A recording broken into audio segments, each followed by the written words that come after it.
இப்போ என்ன பண்ணிடுறோம், ஒரு டேபிள் ஸ்பூன் அளவு சோம்பு போட்டுக்குவோம்.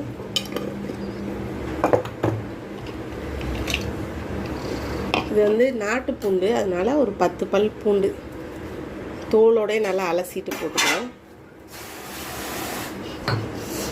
இது கூட நம்ம வந்து காஞ்ச மிளகா போடணும். நான் அதுக்கு பதிலாக காஞ்ச மிளகா தூள் போட்டுக்கிறேன். அப்போ தான் நல்லா அவங்களுக்கு வந்து நல்லா காரசாரமாக இருக்கும்.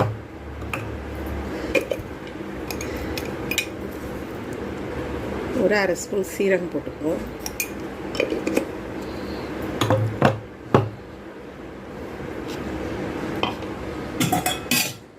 இதுக்கு தேவையான உப்பு நம்ம இதிலே போட்டுருவோம்.